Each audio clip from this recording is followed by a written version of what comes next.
a proposta foi proporcionar, né, um momento assim de debates com vários temas, né, e questões, né, não só relacionadas, né, ao ensino de história, né, que é a minha área, mas questões de história mesmo, até para a gente ter um momento assim de perceber como que os professores, pesquisadores desenvolvem suas pesquisas, os problemas, os desafios, os temas, né, como que se trabalha com as fontes, enfim, né, como né, se configura as pesquisas dos pesquisadores, né, dos historiadores.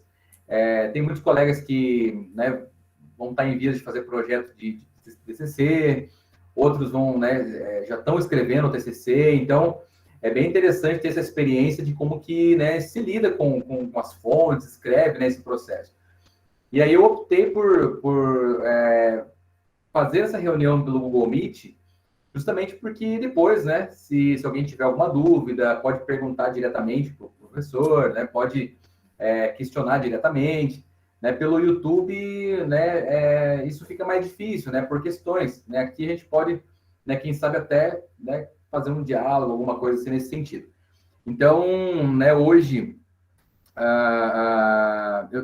eu fiz o convite para o professor Tiago Gro, né, boa noite, professor Tiago, né, primeiramente, né. Boa noite, professor William, boa noite a todos. Muito obrigado pelo convite e por estarem aqui dispostos a me ouvir. É um prazer sempre conversar, sempre estar, debater, ouvir novas ideias. Eu acho muito melhor. Eu sou uma pessoa que falo pouco, porque eu gosto de ouvir mais. Espero, vou falar pouco hoje, não vou falar até as 3 da manhã, mas espero ouvi-los bastante. Isso aí, nós que agradecemos para o professor Tiago, né? A gente está se conhecendo assim, né? Né, com imagens assim hoje, né? A gente se conhece por foto, pelo WhatsApp e tudo mais, né? Mas a gente estabeleceu alguns contatos a partir, né, das nossas redes, né? Principalmente depois do podcast, né, da participação, né? Isso que é o legal, né? Fazer essas redes, esses contatos, né? Assim que a gente vai ampliando, né? Então é uma satisfação tê-lo aqui, professor. Antes de eu passar, né, para você a palavra, né? Então, o título dessa fala, né, Um Jesuíta Diplomata, as missões do padre Antônio Vieira, entre 1646 e 1648. Antes de eu passar para o professor Tiago, rapidamente, né, eu quero só apresentar o professor, né, alguns dados sobre a formação do professor Tiago, né, que eu acho importante compartilhar, né. O professor Tiago é professor assistente na Universidade Federal do Tocantins. Professor, não sei se é assistente ou adjunto? Adjunto já. Adjunto.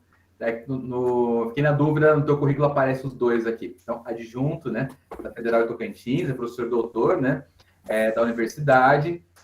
Tem graduação em História pela Universidade Estadual de Londrina, né, aqui no Paraná, e mestrado pela Universidade Federal Fluminense em 2011, e o doutorado em História Social pela Universidade Federal do Rio de Janeiro. E o professor tem trabalhado já com... são vários temas, né? E o padre Antônio Vieira, a questão da diplomacia, as negociações, né, sempre estão aí nas pesquisas do professor, que tem artigos na área, tem projetos de pesquisa, de extensão relacionados a isso, né? Tem artigos publicados também. E aí o convite foi para que ele falasse um pouco, né, sobre esses trabalhos, né? E, né, acredito que vai ser bem importante para nós aqui essa noite, tá bom? Professor, mais uma vez, seja bem-vindo, né? Você está com a palavra. Muito obrigado, William, e mais uma vez obrigado a todos, né? Obrigado ao Arnaldo aqui também, grande amigo. Então, eu pensei numa fala inicial, né? Mas depois que eu vi o tema do evento, que acho que a gente conversou, eu não me atentei direito, né? Eu costumo brincar com meus alunos, é culpa do signo, eu sou pisciano, sou meio distraído. Então a gente culpa o signo, que é a terra plana aceitável. Né? Mas eu me senti pensando numa fala inicial, daí vendo depois a questão do evento, né? E a gente conversando mais. Eu mudei a minha fala por um outro caminho, né? Assim, tá pensando um pouco nos alunos, né? Nas questões, porque eu pensei em falar um pouco mais da minha trajetória de pesquisa e do Padre Antônio Vieira nesse momento, né, nessa caminhada, né? Como o professor William lembrou, o Vieira é um sujeito que entrou na minha vida já na graduação, né? Foi tema do meu TCC, depois fiz uma especialização na UEL também, Padre Vieira, em o mestrado. No doutorado, ele some, mas ele aparece, né? Ele não é o personagem principal da tese de doutorado, que é uma tese em que eu estudo um mercador Duarte da Silva, que era amigo do Padre Antônio Vieira e o grande financista do Vieira, das ações do Vieira, né? Mas, assim, o Vieira entrou comigo na minha vida, né, na graduação, naquele momento que a gente começa a procurar um tema de pesquisa, né? Precisa procurar um tema para fazer o TCC, né? Eu estava fazendo iniciação científica com o professor Marco Antônio Soares Neves, né, o Tatal, e num projeto de história regional, local, que era túmulos judaicos em cemitérios não judaicos no norte do Paraná, o caso Rolândia. Né? Aliás, tinha cidade de morte, né? Antes de tudo. E ali, pesquisando, comecei a ter contato com a questão dos judeus, com a presença deles aqui no Brasil, né? E com a cultura deles. Mas, ao mesmo tempo, tinha o Vieira ali, que era um personagem que me seduzia, né? Das aulas de história colonial, com a professora Enesila de Lima, que foi depois minha orientadora. E eu ficava meio perdido entre um e o outro, até um dia que o Tatal, o Marco Antônio, falou para mim: Thiago, vai ler o Negócio do Brasil. Era um livro que tinha acabado de ser lançado, do Evaldo Cabral, né? E eu fui ler. E ali no Evaldo eu descobri, então, o caminho a seguir, que era o Vieira diplomata, né? Mas como pesquisar o Vieira diplomata, né? Como trabalhar com esse personagem, que é um personagem, um dos personagens fundamentais da restauração portuguesa do século XVII, né? Como fazer essa pesquisa, né? Sobretudo uma pesquisa na época, né, inicial, no interior do Paraná, em Londrina, que a gente não tinha muitos recursos, não tinha muitas coisas, a internet estava começando. Eu lembro que a gente, para usar o computador, a gente tinha que entrar na biblioteca da faculdade, marcar um horário, ir lá.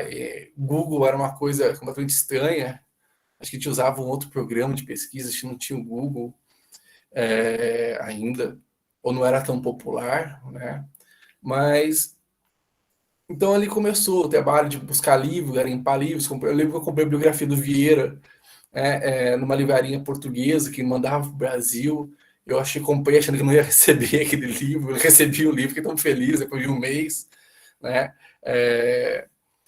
Então, aí, a partir daí, eu fui construindo o meu objeto de pesquisa e pensando, né? Até pensando no personagem e no que eu queria desse personagem, e até chegar na questão das missões diplomáticas dele nos anos 40, né? Que é um período em que o Vieira fez outras missões diplomáticas. Depois dos anos 40, ele vai fazer uma missão nos anos 50, no começo dos anos 50, ele vai a Roma, é um fracasso, ele sai fugido de Roma, sai corrido de Roma, tanto é que ele volta para Lisboa, de Lisboa o Dom João IV despacha ele para o Maranhão, né? Mas em 1640, Vieira faz 3 grandes missões diplomáticas, né? A primeira missão diplomática do Vieira, ele vai a Paris, que era onde ficava o Conde de Nisa, o Marquês de Nisa, aliás, na época, Conde Davi de Higueira, ainda não tinha ganhado o título de Marquês, e lá ele vai assuntar um pouco, saber o que está acontecendo, né? Porque Paris era a grande cidade da Europa já naquele momento, era onde as coisas fervilhavam, né? Onde a política acontecia, onde as trocas culturais aconteciam, né? E o Vieira vai a Paris. Só que eu vi é super curioso, porque o Vieira, ele literalmente ele vai a Paris. Ele não conhece Paris, ele não vive Paris. Numa das cartas que ele escreve, ele diz: Paris é uma cidade aboiviada. Poxa, Paris não é uma cidade aboiviada. É uma cidade que as coisas estavam ali fervilhando, tinha um monte de gente ali, um monte de intelectuais, né, discussões políticas acontecendo, publicações de livro, e o dia que o Vieira vai lá e diz, não, isso aqui é uma cidade abreviada, não tem nada, não acrescenta nada na minha vida, não muda nada, né? Mas é porque, de fato, ele foi a Paris, ele só foi ali, passou por Paris, sondou, a questão toda, e com o Marquês de Niza, e depois ele vai à Holanda, onde ele passa também alguns 3 meses na Holanda, junto com Francisco Souza Coutinho, que já era embaixador na Holanda, e vai ser embaixador até começo dos anos 50 na Holanda também, eles têm um período bem longo na Holanda, e ele, essa primeira missão de 46 é a missão de sondagem, né? De pensar o que está acontecendo, de ver o que está acontecendo. Né? É aquilo que o Ronaldo Banfield vai falar depois, ele vai ser uma espécie primeiro, de ministro das Relações Exteriores no exterior. É como se o ministro das Relações Exteriores fosse para o exterior, para o estrangeiro, observar as missões diplomáticas, observar o que está acontecendo, para poder dar informações ao rei, que recebia informações dessas pessoas. Todos os diplomatas escreviam cartas ao rei periodicamente, chegavam pelos correios, né, que era um sistema de envio de mensagens que existia na época. Não era muito seguro, não era muito eficiente, mas cumpria ali o seu papel, esses correios. Né? Portanto, mais algum parênteses, né? Mais um parênteses. Uma das provas que esse correio não era tão eficiente, sim, é porque muitas cartas eram cifradas, não escritas em código, para que se caísse na mão de um inimigo não fosse descoberta, não fosse achada. O professor Adriano Comissoli, da Universidade Federal de Santa Maria, tem desenvolvido alguns trabalhos sobre isso, né, mais recentemente, sobre essa questão da espionagem, das cartas cifradas, né, são bem interessantes. Ele publicou inicialmente, já acho que no começo desse ano, um artigo sobre espionagem, né, e acho que deve vir mais coisas aí sobre essa questão. Mas, enfim, fecha parênteses, né? Havia então essa troca de informações, o rei recebia informações para tomar as ações dele, né? Portugal, nesse momento, era um país que tinha um rei, mas que um rei que não era reconhecido pelos seus pares, né? Nenhuma monarquia reconhecia o rei de Portugal, Dom João IV. Algumas monarquias tratavam como o rei inimigo, na medida em que ele era o rei rebelde, como os espanhóis o chamavam, já que os espanhóis ainda consideravam que o rei de Portugal era Felipe IV, né? Quarto de Espanha, terceiro de Portugal, e tinha aqui no Recife, né, boa parte do Nordeste brasileiro, bem dizer, de Alagoas até o Ceará, né, dominado pelos holandeses, uma dominação aí que um tanto complexa e tanto discutível, porque tem alguns historiadores que vão dizer que eles dominaram de fato, outros vão dizer que os caras estão no litoral, né? Há um debate historiográfico aí muito longo, né, sobre essa questão. Mas era um problema. Né? E outro problema também era a África, dominada pelos holandeses, que tinham conquistado Angola, como principal porto de saída de escravos africanos para a América, né, de modo geral. E isso dificultava, então, economicamente Portugal, né? Porque já estava dominaram a região açucareira, que era a região produtora do Império, dominaram a região onde saía a mão de obra escrava, né? E a Ásia estava ocupada, mas para os portugueses a Ásia não era muito importante, tanto é que eles não lutam na Ásia, não há uma resistência na Ásia, né? Uma preocupação ali com aquele lado do Império, né? Que já estava decadente do ponto de vista econômico. Mas então volta a Portugal, conta ao rei os detalhes de tudo que ele viu e ouviu, sobretudo, né? E no ano seguinte não, 1648, aí ele volta para passar quase um ano, ele vai ficar, acho que são 9 meses que ele fica no exterior.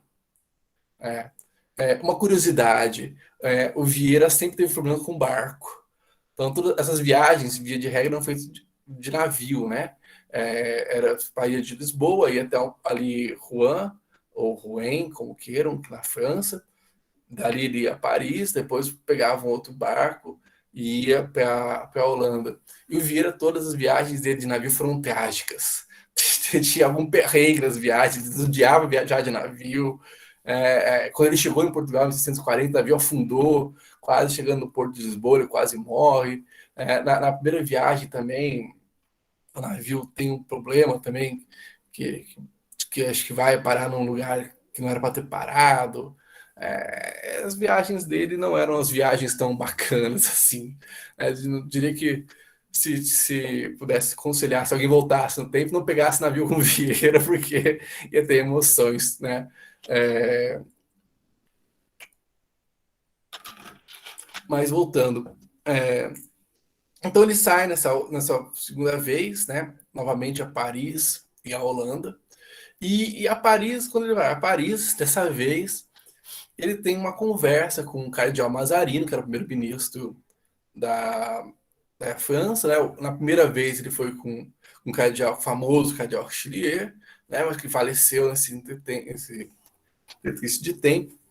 E ele volta a Paris, então conversa com o Richelieu, com o Mazarino. E ele faz a coisa que eu acho mais incrível, né? Que, assim, é uma história que eu acho muito bacana de contar e me empolgo às vezes contando ela. Ele propõe o casamento de Dom Teodósio, filho primogênito de Dom João IV, com Mademoiselle de France, que era a filha primogênita dos reis franceses, né? Ele não só propõe o casamento, ok, né? Um casamento entre duas casas reais, tudo bem. Só que ele não propõe um simples casamento. Ele propõe que, no caso de Dom Teodósio falecer, quem assume o trono português, se eles não tiverem filho com a esposa, é o governo francês. O rei da França se tornaria rei de Portugal. Não só rei de Portugal, mas rei do Brasil. Né? A parte sul do Brasil, aí no caso. Né? Os holandeses ficariam lá com o Nordeste. Né? A parte sul, da Bahia para baixo, seria a francesa. Né? E o Grão-Pará, que é hoje o estado, basicamente, ali vai Amazonas, Pará e Maranhão, né? Ficaria com o Dom João IV. Dom João IV sairia de Portugal e seria rei aqui nessa região. Né? É uma proposta mirabolante, né? Uma proposta que tem a ver muito essa proposta com a ideia da manutenção da soberania católica portuguesa, uma ideia do Quinto Império. Aí eu recomendo vocês procurarem ler o Luiz Felipe Silvério Lima, que tem uma tese de doutorado e mestrado sobre essa questão. E há essa proposta, né? Rola essa proposta, então, desse casamento, que obviamente o Mazarino rechaça, né? Diz que é loucura, porque, pô, se Dom João IV não consegue controlar o seu povo, quiçá um rei francês vai controlar o seu povo. Né? Uma coisa que não. Só o Vieira para poder imaginar um negócio desse. E ele faz isso com o aval de Dom João IV. Né? Fracassou em Paris, vai para a Holanda, onde ele vai lá junto com o Dom Francisco Souza Coutinho, né, começar as negociações para a compra do Nordeste brasileiro. A ideia era comprar o Nordeste brasileiro dos holandeses, né, das companhias de comércio holandesa. Né, e porque ali era um grande. A Holanda era uma república formada por 19, era um país formado por 19 repúblicas. 19 repúblicas independentes, e com formações culturais e religiosas diferentes. Havia uma república calvinista, da protestante. Então, uma coisa complexa. E eles tinham uma mentalidade comercial.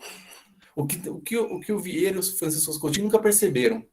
O Souza Coutinho, inclusive, reclama que os holandeses são muito venais. Sempre qualquer coisa tinha que subornar um holandês para conseguir o que você quisesse. Porque o pensamento dos caras era um pensamento econômico. Porque aí eles perder um pedaço de terra, ou vender um pedaço de terra, não tinha um grande problema. Não era igual Portugal ou outra monarquia. Aquilo representava, tinha uma representação do Estado, a soberania, todas as questões que a gente vê, a gente vê em vários autores que discutem aí o Estado, os Estados europeus, as monarquias europeias, seus signos e significados, ali para os holandeses não, vou aprender, E para eles tudo tinha preço, eles tinham 2 companhias comerciais e o Nordeste era comparado com uma companhia comercial, a Companhia das Índias Ocidentais, de modo que a eles interessavam ter lucro, sempre estar ganhando, nunca estar perdendo. E o Vieira e o Souza Coutinho vão negociar isso, mas ao mesmo tempo, isso é uma coisa que eu não sei, me intriga um pouco na minha dissertação. Eu especulo que o Vieira preferiu ignorar do que levar a sério, Por quê? Digo isso porque o irmão dele, o Bernardo Vieira Ravasco, lutou contra os holandeses, ele morava na Bahia, em Salvador, e obviamente devia se comunicar com o Vieira, devia escrever a Vieira, não só o irmão, mas como outros colegas de ordem jesuíta.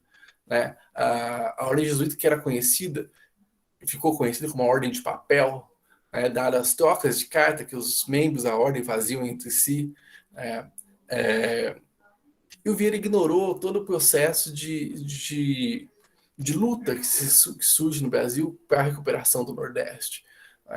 Então, eu especulo que foi um processo que ele ignorou, ele resolveu ignorar, que ele quis, olha, não é aquilo, temos que pensar numa conquista, não na base da luta, talvez, mas uma conquista que seja mais significativa, E ao mesmo tempo também disso, Portugal enfrentava um outro problema, esse dentro da Europa, que era a aproximação do Congresso de Westfália.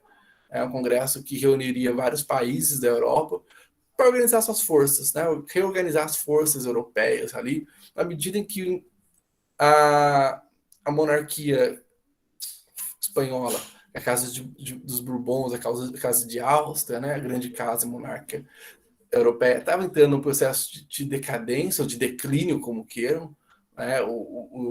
O Eliot usa esse termo, o termo declínio. Eu usei outro dia o termo decadência, me disseram que já está ultrapassado historiograficamente, mas enfim, eu ainda acho que tem mais a ver esse termo decadência, até porque o Ronaldo Vanfas usa nas suas falas e seus textos.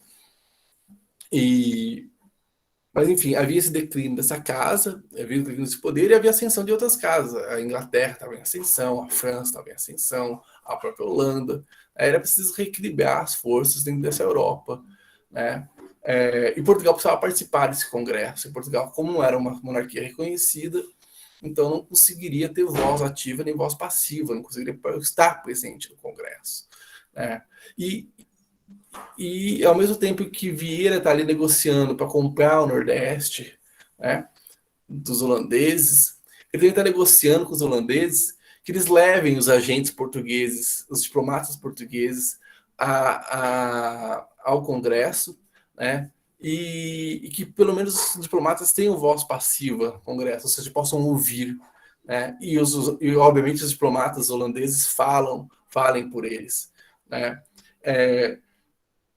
Nesse ponto também fica bem evidente como a Holanda é uma república comercial, porque uma das missões do Vieira também nesse processo era comprar armamento. Ele compra armamento dos holandeses. A missão, ele consegue comprar só um navio, justamente porque o Duarte da Silva é preso em 1648, em dezembro de 1648, quando o Vieira está na Holanda. Duarte da Silva, que era o que influenciava, um dos grandes financiadores da restauração portuguesa. Ele acaba preso pela Inquisição, pelo Tribunal do Santo Ofício, em Portugal. E daí o dinheiro seca, o Vieira escreve ao Marquês de Niza, o Marquês de Niza escreve ao próprio rei, o Francisco Souza Coutinho escreve que o dinheiro acabou, né? Eles perderam o crédito, né? Algo mais ou menos como o nome está no SPC hoje em dia, ou enfim, e acabou ali o dinheiro. E o Vieira consegue operar um navio só, que chama-se, curiosamente, Fortuna, um navio armado dos holandeses, para lutar contra os portugueses, os holandeses no Brasil, né? Mas outros diplomatas e outros momentos também tinham comprado já canhões, né, armamento dos holandeses para abastecer os rebeldes pernambucanos, né, na luta contra os holandeses. E o Vieira, então, fica esse período de 9 meses lá, desenvolvendo essas negociações, até que ele volta a Portugal, sem conseguir nada, sem um fracasso, e volta e escreve o famigerado Papel Forte, né, que é um texto em que ele expõe, e isso é curioso, porque nesse texto ele expõe todas as fraquezas do Brasil. Ele sabe todas as fortificações que tem no Brasil, os problemas das fortificações do Brasil, né, os problemas de logística. Né, é um texto muito interessante, porque fica visível que ele conhecia o Brasil, que ele sabia o que está acontecendo no Brasil, mas ao mesmo tempo ele ignora a parte que talvez ele não deveria ter ignorado, que era o avanço, né, da luta, né, da insurreição pernambucana contra os holandeses. Logo em 48 eles vão estar, se não me engano, estão limitados aí à cidade de Olinda e Recife, né? Já não tem mais muita coisa ali. Mas o Vieira volta, escreve Papel Forte, que acho que é o último ato dele como diplomata nesse período de 1640, que é defendendo justamente a compra, com unhas e dentes, a compra do Nordeste brasileiro.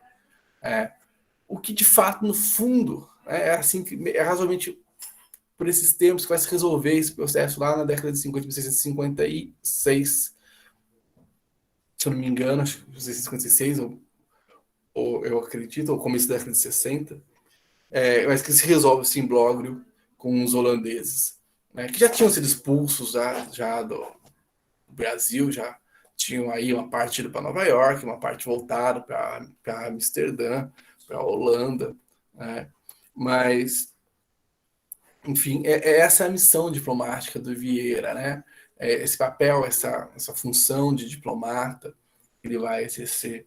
E na segunda missão, sobretudo, né, na primeira missão ele ouve mais, ele sabe que tem uma sinagoga muito importante da cidade de Amsterdã, de judeus, que, via de regra, eram judeus portugueses, judeus que fugiram de Portugal para a Holanda, a sua grande maioria. Há um livro chamado Cristãos Nuevos, eu me esqueci o autor agora, que trata dessa questão, né, dessas presenças desses judeus portugueses ali em Amsterdã. E o Vieira conhece ali um rabino, um dos grandes rabinos holandeses, que é o Menachem Ben Israel. E aí há uma série de discussões, se ele se encontra com o Menachem Ben Israel, e aí há uma discussão se os dois travaram um debate entre os dois, só uma conversa entre os dois, teológica, ou se esse debate foi feito ali na sinagoga mesmo, com público.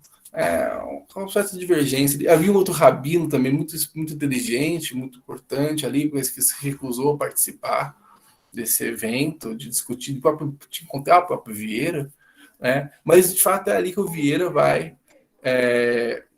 começar a formular de modo mais teórico, vamos por assim dizer, a sua ideia de Quinto Império, do famoso Quinto Império Português. E eu acredito também, eu falo isso um pouco também na minha dissertação, né, que é ali que o Vieira se compreende como um joanista, né? Que vai ficar muito claro depois, acho que na década de 50 também, quando ele escreve um sermão dizendo que quem vai voltar é Dom João IV. Ele promete a ressurreição de Dom João IV, e é isso que vai dar na década seguinte, na década de 60, do século XVII, problemas. Na verdade, vai culminar, né, no processo dele com a Inquisição. Né? A Inquisição já vai ficar de olho nele, né? Mas aí ele vai ser processado justamente por isso, porque ele propõe, né, a ressurreição de uma pessoa, né? Só Cristo ressuscita. Não poderíamos ressuscitar Dom João IV. Da teologia católica, isso seria algo completamente errado. Tem uma palavra para isso. Não como se fosse um dogma, né? Eu não vou lembrar agora, mas tem uma palavra específica para isso. Heresia? É isso, uma heresia, né? Uma grande heresia, né? Uma proposta herética, né? Porque afronta as bases da igreja, né? Da ressurreição. E isso vai dar problemas para ele, mas é ali que ele se percebe nessa questão. Ele se percebe como um joanista, né? E não um quinto imperista, né? Que é um movimento que é muito interessante do Quinto Império, porque os judeus vão tratar essa ideia, os muçulmanos trazem essa ideia, se não me engano, os batistas também nos Estados Unidos, no mesmo período, vão ter essa ideia de Quinto Império. Acho que o mundo devia acabar, acho que era 1664 que o mundo deveria acabar, era a previsão de fim do mundo, e não acabou. E outra coisa que é interessante, que desse momento do Vieira, também ali na Holanda, é também em relação ele tem uma percepção muito importante, e isso fica claro também no papel forte, quando ele propõe a criação da Companhia de Comércio Portuguesa, que é a necessidade da criação de um grupo comercial, de um grupo mercante em Portugal. Uma elite econômica, né, que apoiasse o rei, que apoiasse o rei e sustentasse economicamente o império. Que aquele modelo já do antigo regime, por si só, não daria muito certo. Que era preciso você ter uma elite econômica, uma classe econômica ali, que desenvolvesse um papel de produção, de circulação do dinheiro, de bens materiais, né? Para dar uma sustentabilidade a toda aquela sociedade, né? Porque no fundo, né? Essa é uma percepção. Eu acho que o Vieira não teve essa percepção, mas é uma coisa que a gente percebe muito, que é o problema da União Ibérica. Quando a União Ibérica acontece, né? Muitos migram para a Espanha. Muitos migram. Lisboa era até a União Ibérica, e durante a União Ibérica foi, durante um tempo, a terceira maior praça comercial, e alguns dizem até que chegou a ser a maior praça comercial, mas enfim, ficou entre as três primeiras praças comerciais europeias. E de repente isso acaba. Não há mais essa praça comercial. E quando a gente olha, né, a gente como historiador, a gente olha já com a história acontecida, né? Mas a gente viu, sabe, né, o que aconteceu e o que causou aquilo, mas eu acho que é preciso fazer essa leitura, né, tentando compreender os movimentos, né, não só os movimentos do dinheiro, mas os movimentos das pessoas, das redes comerciais, que vão deixando Lisboa e vão migrando para a Espanha, para a Holanda, para a França, sobretudo à medida em que se acentua a perseguição aos cristãos novos, né, ou judeus convertidos ali em Portugal, e a fuga, né, desses homens dali, que eram que não eram que não eram só judeus. Eu acho que aqui chega num ponto que a gente tem que meio que desmistificar um pouco, é que as pessoas falam que só cristão novo relaciona o judeu ao dinheiro, né? Não, quem tem dinheiro é judeu. Não só tinha católicos com muito dinheiro em Portugal, mas o maior nesse grupo dos endinheirados, né? O maior número eram os cristãos novos, os judeus portugueses. Mas havia um católico daqui na Companhia de Comércio, quando era criada, lá no século mais para frente, século XVII, 1649, 1650, ela é criada com capital judaico, que o Vieira consegue um alvará para os judeus investirem ali sem perderem esse dinheiro, caso sejam presos por Inquisição, e com capital católico. E eu acho que é muito mais capital católico do que capital judeu que tem essa companhia. Muito mais cristãos investindo nela do que judeus, comerciantes, financistas judeus.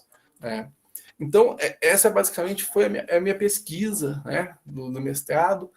No doutorado, eu desenvolvi, por pensar no cristão novo que o banco financiava isso, e agora tenho voltado com o meu grupo de pesquisa com o Sigilo, que existe desde do ano passado, a pensar essas questões diplomáticas, essas relações diplomáticas, mas pensar elas fora daquele campo de uma história política, que durante muito tempo dominou a história de diplomacia, né? Então, pensar os grandes tratados, né? Os grandes personagens, né? Através de uma construção de uma história política. Agora a gente pretende, eu faço e acho que muitas pessoas têm feito isso, pensar isso por um lado de uma história social, de uma história cultural, né? Das trocas as trocas culturais que existiam ali, através dos textos que publicavam, né? Muitos textos portugueses foram publicados em outras línguas. O livro do Camões foi publicado em francês, né? O Marquês de Niza financia o livro, que ele era parente, né? Acho que era bisneto, o trineto do Vasco da Gama. Ele vai financiar, então, essa obra do Camões, para contar a história do avô, né? A gente percebe essa circularidade, então, desse texto, de outros textos, que é muito interessante.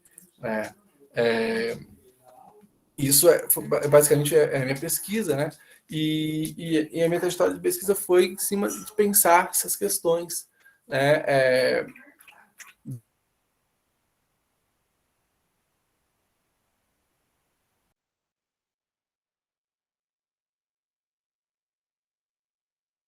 Podem nos ensinar muitas coisas, né? A gente não precisa olhar para a diplomacia apenas para os tratados, para os grandes eventos, os grandes congressos, né? Ela pode nos ensinar ainda outras coisas mais miúdas, né? Que fogem dessas questões ditas grandes, vamos por assim dizer, ou assim consagrada.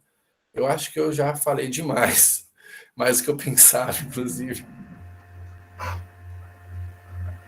Legal, professor Tiago. É muito bacana você compartilhar com a gente assim, essa trajetória, né, de pesquisa e como que você elabora esse processo, pensa, né, e vai relacionando com a historiografia, com a produção, né? Eu acho que ficou bem interessante esse processo, inclusive, né, o resultado final e tudo mais, né? Acho que não sei se você ressaltou no início ou não, né, mas os colegas aqui, só para a gente destacar, né? Você foi orientado, né, pelo Ronaldo Voenfas, né? Sim, eu fui orientado por ele no mestrado, né, e no doutorado pelo Antônio Carlos Jucá.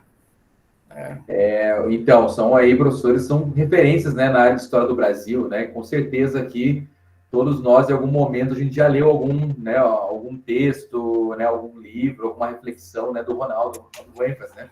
Sim. Esses autores, né?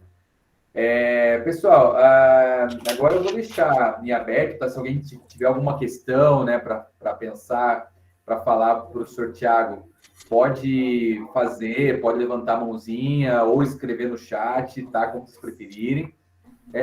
Enquanto isso, eu vou fazer uma pergunta, né, aqui para o professor, né, um comentário, né, uma coisa sobre a pesquisa, sobre a fala. E aí, se alguém tiver mais, né, enquanto isso, alguma questão, pode estar formulando o professor aqui, tá? Tiago, nesse processo teu de construção, né, da tua pesquisa e tudo mais, eu fiquei aqui pensando, né, assim, né, como que você estabeleceu esse recorte, né? Você já comentou um pouco no início, né?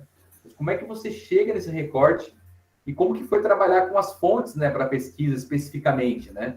Porque, né, quando você olha o trabalho todo feito ali, a construção da narrativa que você vai tecendo, né, e relacionando com a história do Brasil, com a história da Europa e tal, mas nesse processo de juntar as fontes, selecionar, fazer todo esse trabalho metodológico, né, eu queria que você contasse um pouco para nós como foi isso, até você chegar na narrativa que foi, né, a tua pesquisa, no que você mostrou. Essa é a pergunta, né? Eu vou passar para a Val, acho que é a Valquíria, né? Ela ergueu a mãozinha aqui, e aí a gente já aproveita também quando você pensa, né? Aí eu passo para ela aí. Certo. Obrigada. Tiago, adorei ver como você trabalha, né? E adorei a sua pesquisa. Mas o tempo inteiro aqui eu fiquei pensando, né? Talvez não tenha feito parte lá das suas questões na sua pesquisa. Mas quando a gente pensa nos jesuítas, assim, tem o lado da companhia é muito forte, né? E assim, você colocou para a gente um Vieira. É lógico que a gente sabe que o Vieira ele tem várias faces, né? Mas você colocou um Vieira assim bem mais pensando mais na própria coroa portuguesa, né? E aí quando a gente olha para o Brasil, a gente vê um Vieira mais... Pode ser que eu esteja falando um pouco de bobagem também, né? Depois você me corrige. Mas a gente vê um Vieira muito envolvido com a companhia, né? Com as questões lá dos índios.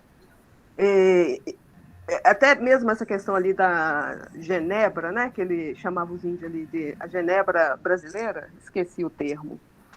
E eu falo isso porque, na hora que você falou que ele foi para a Holanda... ele foi para a Holanda também para trazer padres para povoar aquela região, né? Povoar ali o Nordeste. Eu falo isso por quê? Porque eu estudei um jesuíta, ele é pouquíssimo estudado. O nome dele é Padre Cocléu. E o Vieira, eu não sabia que o Vieira tinha ido para a Holanda, eu sabia que o Vieira tinha convidado ele. E esse padre, ele é holandês. Mas ali na época que a Holanda era conquistada, ele nasceu, né, na época que a Holanda estava era conquistada ali pelos franceses. E aí, quando ele foi para lá, ele pelo menos naquele primeiro momento, agora eu estou conseguindo ligar uma coisa a outra, você vê que ele deve ter ali traçado, como que fala, convites, para depois trazer esses padres. O padre Bentedorf, que o professor Cal no Maranhão estuda, também veio nessa leva, né? Na leva de 1960. Então ele foi lá, e porque a Holanda, outra coisa importante, que a Holanda, ela era uma região que exportava os jesuítas, né? E essa questão dos jesuítas com os jesuítas, isso é muito forte. Eu queria depois pensar como que você pensa isso na sua pesquisa. Não sei se deu para entender, mas sim, mais ou menos. Obrigada, gente. Obrigado, Valquíria. O professor Arnaldo, né, nosso colega, nosso amigo em comum aqui, e conhecido nosso aqui em campanha também, né, ele escreveu aqui no chat, né, muito bacana essa abordagem e a visão como foi essa relação com os holandeses, O Gonçalves chega até a detalhar o valor em toneladas de ouro que os portugueses deram para os holandeses. Né? O Arnaldo tem uma relação também com essa questão dos holandeses, né? Ele pesquisa também as obras lá, né, do Albert Eco, né, que é o holandês, né? É bacana essa história do Brasil também. E tem uma pergunta da Luz, né, que é a nossa colega aqui da Argentina, né? Ela sempre está participando das lives e dos trabalhos nossos aqui. Ela perguntou assim se foi difícil fazer essa pesquisa tua, né? A gente se liga um pouco com o que eu falei também, né? Como que foi esse processo, né? Até porque enfim, é um concurso muito completo, né? De fato, o trabalho é bem completo. Né? Bom, Tiago, acho que aqui a gente já tem, né? Dá para fazer umas reflexões aí. Sim.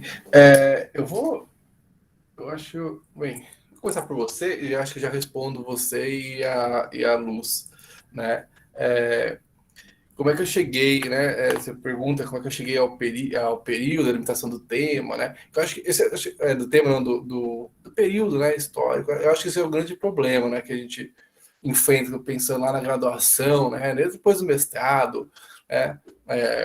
No doutorado. O doutorado, eu lembro que um colega meu falou para mim uma vez: não, doutorado você trabalha com século, né? Você pode trabalhar de tempo, dilatar o tempo, né?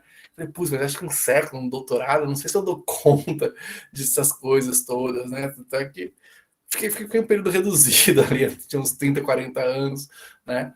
Mas eu fui. Quando o Vieira chegou, né? O Vieira me chega por um texto que a professora Inesila nos deu para ler em sala de aula, que é um texto da Maria de Lourdes Viana Lira. O livro dela chama-se, o livro está esgotado, chama-se O Poderoso Império Português. E era um livro que a Inesila dava e dava com certa empolgação para a gente, porque ela tinha sido amiga da Maria de Lourdes, elas tinham morado juntas na USP, né, na casa do estudante da USP, inclusive foram presas juntas na Operação Bandeirantes, né, e daria cada uma seguiu sua trajetória, né?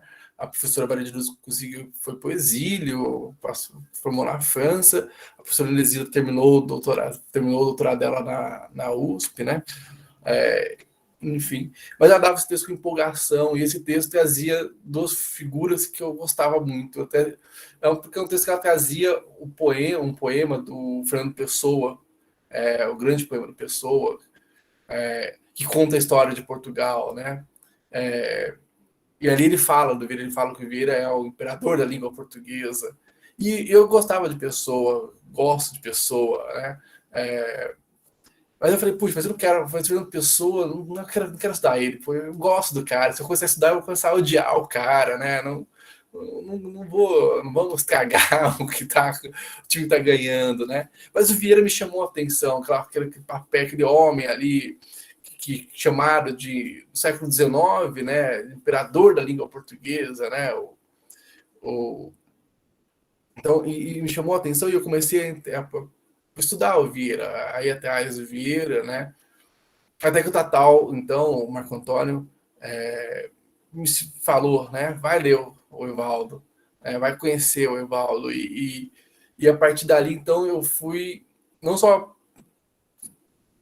concretizando meu objeto, que era a figura do Vieira, mas também o período que eu queria estudar, né? Já que Vieira viveu 90 anos, né? Uma coisa, um recorde para o século XVII, né? Ele morre e morre lúcido na Bahia, morre cego, mas lúcido na Bahia, né? Produziu até o final da vida dele, até os últimos dias de vida, estava produzindo, ditando cartas, né, para o Andreoni. Depois escreve um livro, um polêmico livro, né, Opulências do Brasil. Né? Mas essa também é outra história. E daí, então, eu fui ali, já sabia o meu objeto, que era o Vieira. E agora, pensar o Vieira em que momento? Daí, com o Evaldo, achei, não, é o Vieira nas negociações com a Holanda, né? Nessas missões diplomáticas de 46 a 48. Então, um período razoavelmente curto, né? Mas que que a gente vai sempre um pouco para trás, né? Pensa um pouco para trás, sempre pensa um pouco para frente. Não só pensar o personagem, só pensar o momento histórico daquele personagem e todas as consequências de desenvolvimento daquele momento. E assim foi que eu delimitei. Então, o personagem, o objeto e o período de estudo. Né? Sabia que era isso, essa década de 40 que me interessava. Né? E as fontes, né, que eu trabalhei, graças a essa história política que se desenvolveu, muitas dessas cartas foram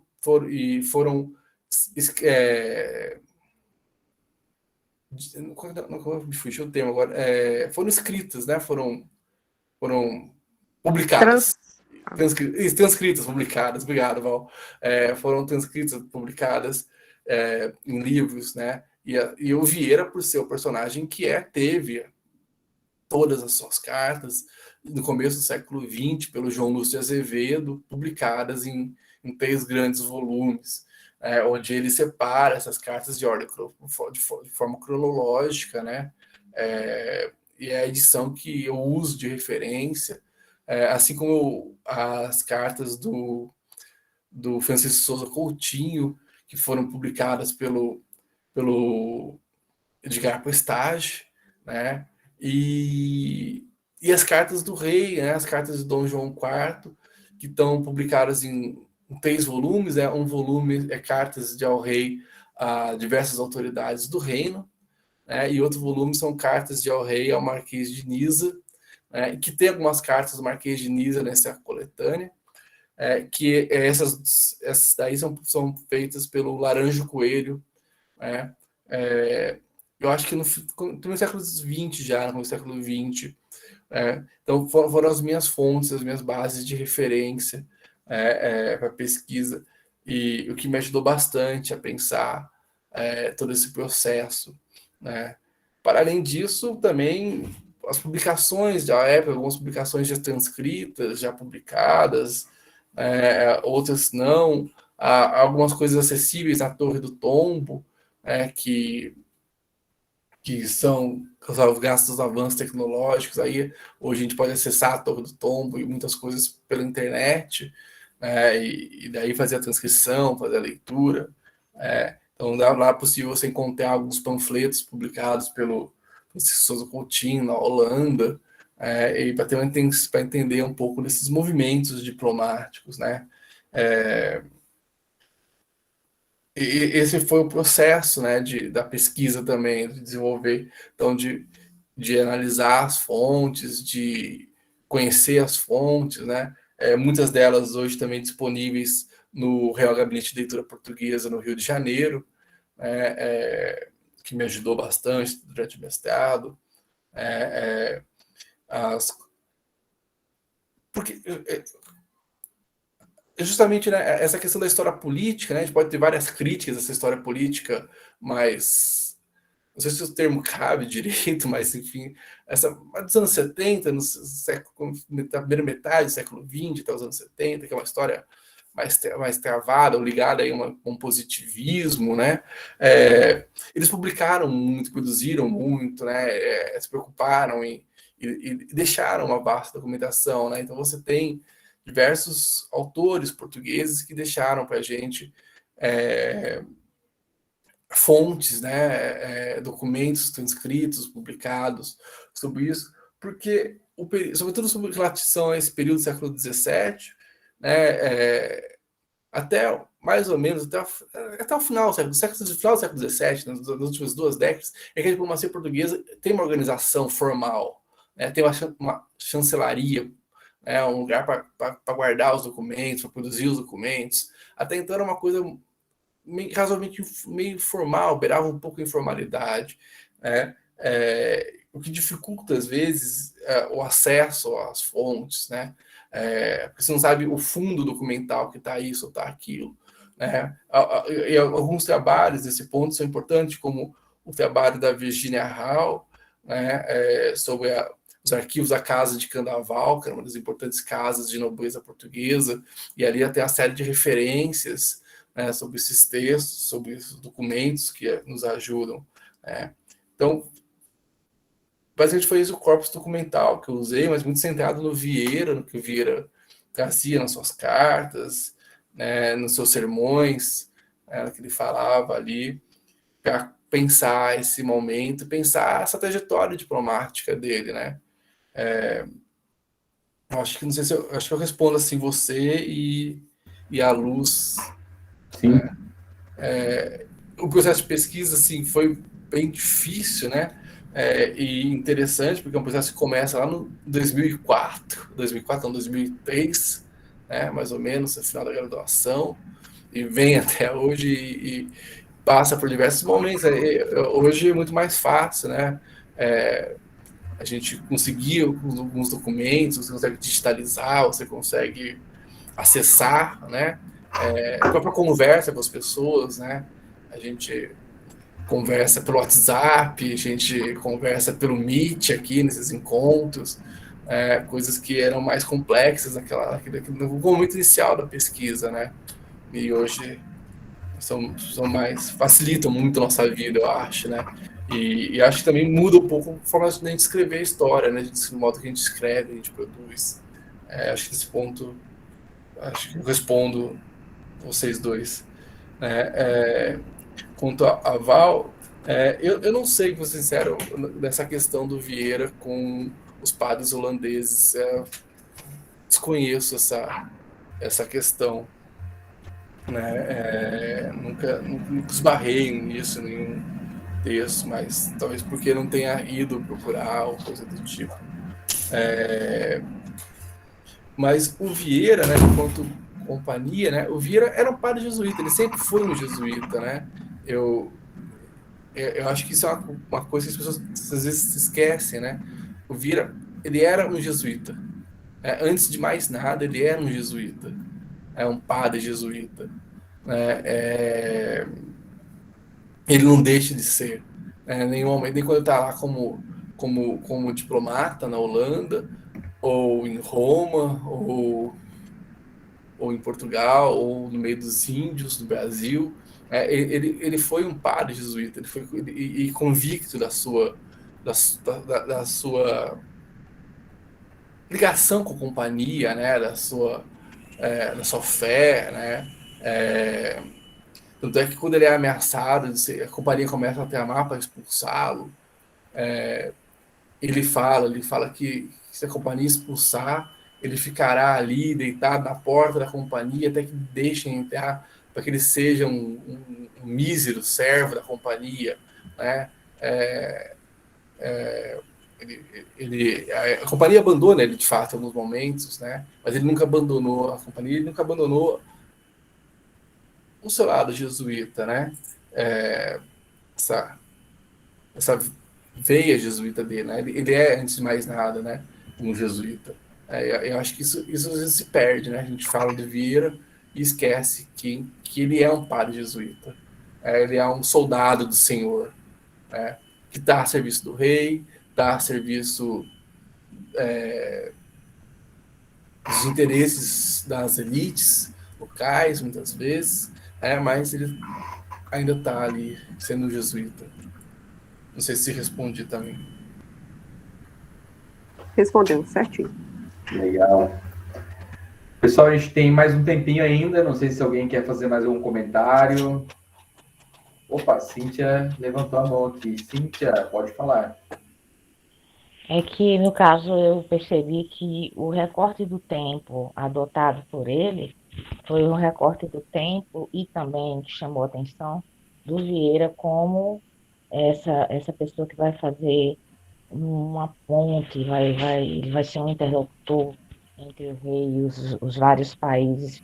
Então, nesse momento do trabalho que foi feito, era o Vieira muito mais como uma espécie de chanceler, embaixador, do que o Vieira jesuíta.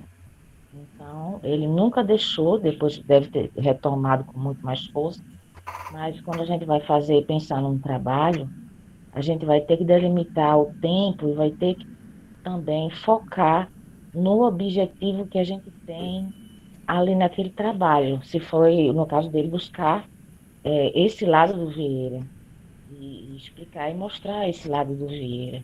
Então, o lado jesuíta dele, pode ser que a gente tivesse também muita informação, e tem muita informação sobre isso, mas é um lado que é muito pertinente a gente ter conhecimento, a gente ter mais difusão dessa função do Vieira para a história do Brasil. Então, eu achei muito interessante o trabalho, muito interessante o recorte do tempo que a gente tem sempre que fazer e o enfoque que foi dado para ele.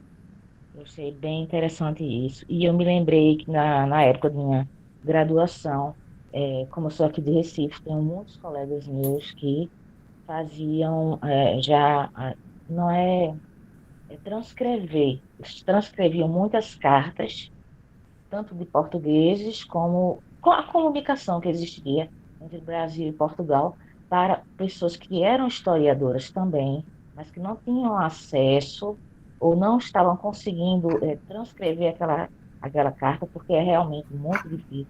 Eu acho que foi até a cadeira mais difícil que eu paguei, foi paleografia, você conseguir ler o texto de 1600, e realmente tinham todo um trabalho em conjunto com o pessoal da Universidade Federal para auxiliar vários outros pesquisadores que trabalhavam com essa linha de tempo. E é realmente uma coisa que deixa a gente muito feliz com esse laço que se construiu, essa ligação de ajuda mútua para tentar resgatar a nossa história, tentar contar a nossa história desse período de tempo.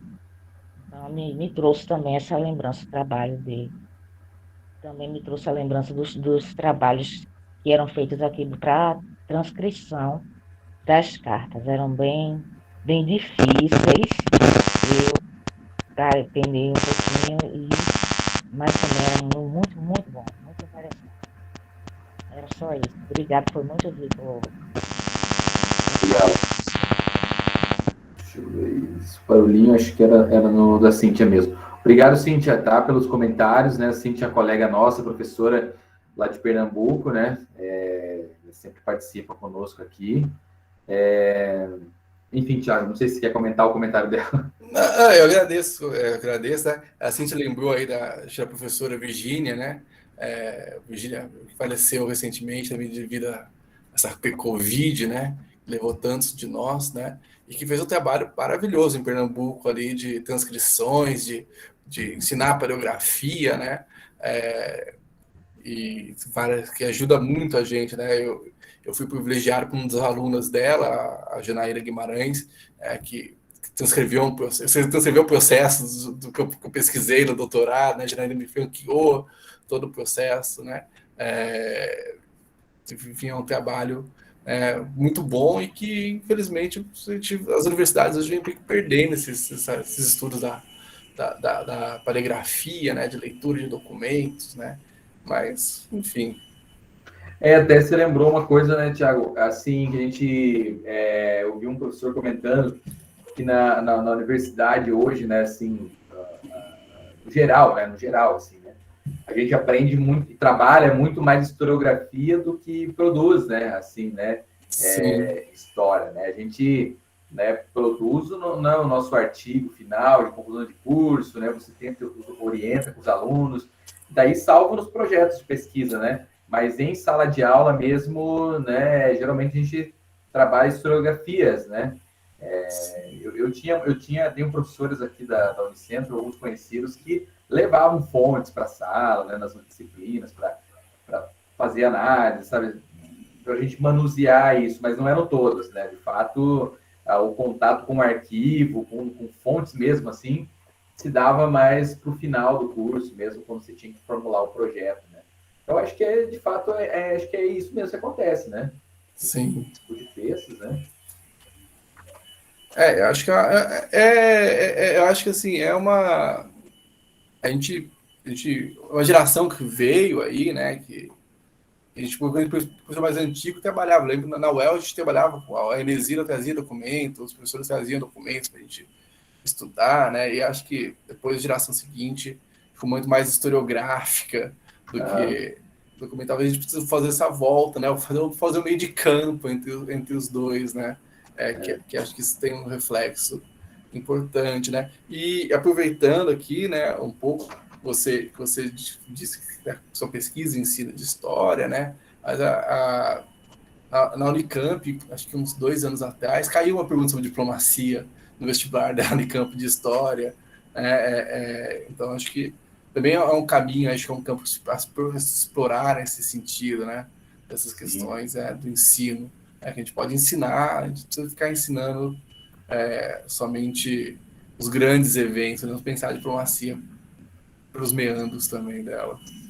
Sim, e uma coisa legal que você traz, assim, que eu penso, né? Por exemplo, na próxima semana, né, que a gente vai ter de novo o próximo encontro, que é com o professor Hernando, né, que ele é aqui da Unicentro, né, de Guarapuava, né, Paraná, né? Ele vai falar sobre Revolução Mexicana, né, e cinema e tudo mais, né? Ele fez pesquisa sobre isso e tal. Então, é o que a gente sempre... Inclusive, eu estava falando para os alunos agora na aula, né, que acabou 8h30, né, existe um currículo prescrito, né, que está lá os recortes na base, e aí os livros didáticos eles vêm, né, tentando contemplar o que está na base, e aquele conteúdo muitas vezes pronto, né, o enfoque, como você falou, nos grandes recortes, né, em alguns personagens, ou outro e tudo mais. O grande diferencial, né, do professor de história, né, que vai trabalhar é justamente naquilo que ele consegue trabalhar ou levar a mais, né? Porque, por exemplo, né, você está trabalhando uma situação como o recorte que você faz, né? Que é 1600, né, 1646, 48, que já é nesse contexto, né, do pós-descoberta do Brasil, né? Já tem toda a instalação, né, aqui do Brasil Colônia, tem outros eventos acontecendo, né? Então, se você tem, por exemplo, acesso a uma pesquisa como a tua, você consegue fornecer para os alunos, numa situação de aula, uma outra narrativa também, que não está contemplada no livro, né? Sim. E aí é importante a gente ler, debater, estar sempre por dentro dessas pesquisas, porque senão a gente vai ficar reproduzindo, né, temas, né? Então, é legal a gente fazer essas intervenções, né? Sim. Eu acho que fundamenta esse ensino de história mais legal também, mais bacana, não deve ser aquela coisa decoreba, né? Porque você vai lá e fala, precisa fazer a Revolução Francesa. O pai fala, isso é decoreba, você tem que decorar lá os nomes, tal, as datas. Exatamente. E aí fica aquela coisa, porque aí os alunos, veja, o aluno faz, né, estuda história do 6º ano até o 3º ano do ensino médio. E depois você vai conversar com os alunos, estudantes, por um tempo, né? E mesmo os que entram para o curso de história depois. A visão que a gente tem da história do Brasil, por exemplo, é aqueles fatos, né? Aquelas questões episódicas, né? Por exemplo, o que a gente sabe da história francesa é o Iluminismo, a Revolução Francesa, alguma outra coisa, mas não expande, né, muitas vezes. Então, a gente acha sempre que a história do Brasil é aqueles episódios marcados, né? Datados, por exemplo, e tal, né? Então, os episódios e os ciclos, né? Os ciclo o ciclo da cana, o ciclo do carro do ouro, o ciclo do café. Eu sempre me perguntei o que acontecia no meio do caminho, né? Que você vê que o ciclo acaba o ciclo da cana, daí fica, e aí? Que meio de caminho? Depois tem o ciclo do ouro. Exatamente. Acaba e depois, o que vai? A mesma situação que eu comento é com relação, por exemplo, ao regime militar, né? Isso é fundamental, né? Trabalhar essas questões e tal, né? Isso não pode sair, né, dos currículos nem dos livros, né? Só que do modo como está colocada a narrativa do livro didático, o que dá a impressão, por exemplo, é que a história do Brasil naquele momento foi só aquilo. Foi só tortura, repressão, né? Né, todo mundo era perseguido e reprimido. É claro que isso teve muito forte, né, em várias cidades e tudo mais, em vários locais e tal. Mas tinha muito movimento, muita cultura, muita coisa acontecendo simultânea. Sim. E aí o livro didático ele privilegia, né, exatamente aquele recorte político, né? Então, aí fica uma coisa obscura. O aluno acha que, nossa, então o Brasil foi, né, esse caos, né, nesse momento. Então aí você tem que trazer outras questões, né, os movimentos artísticos, culturais, literários, né, que surgem entre 60 e 80, né? Então, é bem interessante pensar que são outras narrativas, né, professor? Porque no livro ele traz uma narrativa já consagrada, né? E a diferença é isso, é a gente ter esse contato, fazer essas leituras para trazer para os alunos, né, outras narrativas. Né? Então, é essa a ideia. Gente, mais alguma questão? Alguém tem mais alguma dúvida? Perguntas? A gente já avançou no nosso horário aqui da proposta, né?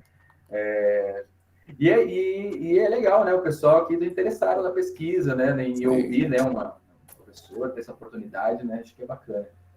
Eu fico muito feliz das pessoas estarem aqui me ouvindo essa hora da noite, né? Estarem ouvindo sobre Vieira, sobre o século XVII, enfim, é muito legal. Eu acho que a gente tem que, né? É cansativo, né, Tiago? Mas a gente tem que, eu sempre falo para os alunos, para os colegas, a gente tem que aproveitar, né? Porque, olha, a gente, né, em outras situações, a gente não teria esse momento, né? Se fosse, né, antes de a gente se habituar com essa questão virtual, né? Era ser muito difícil a gente ter esse encontro, né? E hoje é uma coisa que a gente está fazendo uso, né? Eu acho que é uma coisa, eu acho mais bacana. Quando estava na UEL, era difícil aparecer gente de fora, assim, né? Eu peguei até uma época boa, acho que o Arnaldo era uma época um pouco melhor que a minha, mas você via que algumas pessoas começaram a ir, alguns professores de fora, alguns professores dar palestras, dar cursos lá, né? Então, coisa assim legal. E quando eu fui para a UF, eu falei, não, cara, aqui, se tiver palestra de história do alfinete, eu vou porque era a chance, né? E foi muito bacana, porque fui ouvir várias pessoas, fui ver várias pessoas, né? Eu lembro até que um dia que eu fui, foi a primeira vez que eu fui ao FRJ, ao centro do Rio de Janeiro, fui morrendo de medo, tinha que ser assaltado, que arrancar meu rim e tal, né? Não, mas ar-condicionado, toda a ectomia aqui. Eu fui para ver o Peter Burke, que eu nunca imaginei que fosse ver na minha vida, né? E um professor comentou, Peter Burke é arroz de festa, né? Eu falei, poxa, para você ele pode ser arroz de festa, para mim, cara... Nossa, coisa imensa, né? Inacessível, eu nunca imaginei que fosse vê-lo e vi outros historiadores consagrados, outros menos consagrados, né? Eu acho que esse momento, né, da gente estar aqui, acho que é bacana por isso, né? Ele ajuda a gente a ver e ouvir outras pessoas fora daquele grupo que a gente vive, né? Dos professores da faculdade, dos professores que são convidados porque são de universidades próximas, né? Sim. Ou mais fáceis de ir ao lugar, né? Sim. E até então tinha toda essa questão da questão de recursos financeiros mesmo, nem todas as universidades têm, né? Recursos, né? Então, hoje é uma coisa que acho que vai ficar mesmo, né? Eu acho que a gente tem que fazer uso, né, dessas tecnologias, né, para aproximar, né, as pesquisas, os grupos de pesquisa, os professores, né? E acho que com certeza a gente vai aumentar mais nossas redes ainda, né? Sim. Então, acho que isso que é o bacana. A Marciana colocou aqui, estava em prova e perdi o debate, seria possível mandar a pesquisa por e-mail? Bom, se for a pesquisa do professor, a gente já tem aqui, né? Aberta aqui agora, né? Vou até colocar que eu tinha deixado aberto aqui, Thiago. Mas é esse link aqui para baixar o trabalho do professor. Bom, gente, é isso, né? Por mim, a gente ficaria aqui, Thiago, até 3 da manhã, que eu falei para você pelo WhatsApp, tá? Mas a gente vai ter que... Tem o meu Academia, eu estou aprendendo a usar essas coisas de Academia, eu tenho posto alguns textos lá, algumas coisas que saíram também, o academia.edu. É verdade, academia.edu, né? Academia, então lá tá para... Tem algumas coisas lá que a gente produziu, estão dispostas lá. Sim. Mas a gente vai compartilhando. Se tiver algum material, se quiser me mandar, eu envio para o e-mail dos colegas aqui, tá? Que eu tenho o e-mail de todos, né? Eu posso, inclusive, enviar a tua dissertação, tal que você falou sobre ela. Eu acho que vou fazer isso na sequência, é melhor. Tá? Obrigado, William. Valeu. Gente, muito obrigado, tá? A todos, todas. Sobre a lista de presença, eu já anotei o nome de todo mundo que está aqui, tá? Pode ficar bem tranquilo. Até, inclusive, quem entrou mais para o final, tá? Já marquei de amarelinho na minha lista. Tá? E aí depois a gente vai enviar o certificado, né? Tá bom? Pode ficar bem tranquilo que tá todo mundo, né, já marcado presença aqui. Tá bom? Agradeço imensamente, agradeço o Thiago, né, pela disponibilidade, né? Sei também que é super corrido para você aí nas suas atividades na Federal, né, do Tocantins, aqui também, né? Mas, né, agradeço mesmo pela disponibilidade, né? E passo para você de novo para se despedir da gente aí. Eu que agradeço a todos aí pela paciência, pela pelo carinho que me receberam, né? Que estão me ouvindo aqui 10 horas, 10h30 da noite. Agradeço ao William pelo convite, ao Arnaldo aí, né? Por estar também aqui, companheiro de pesquisa, de história. É muito bom poder falar, ouvir, conhecer pessoas. Eu só tenho a agradecer mesmo. E, Arnaldo, a gente aceita o convite para Recife, talvez numa sexta que a gente possa estender para o Flávio do domingo. É verdade, Arnaldo, arruma uma banca para a gente ir aí, que a gente vai aí e, né, a gente já faz um happy hour aí. Não, estendido. Entendi. Muito obrigado Valeu. mesmo. Obrigadão, Thiago. Tchau, pessoal. Boa noite a todos. Ó, ele falou que vai ter aqui, ó, né? Guarda aí, tá gravado. É verdade. O pessoal também gostou bastante aqui, Thiago. Tá? O pessoal colocou no chat aqui também bastante. Tá? Então, valeu, gente. Boa noite, então. É isso. Thiago, mais uma vez, brigadão, viu? A gente vai mantendo contato aí, Vamos sim. Vai fazendo contato aí. A gente tem que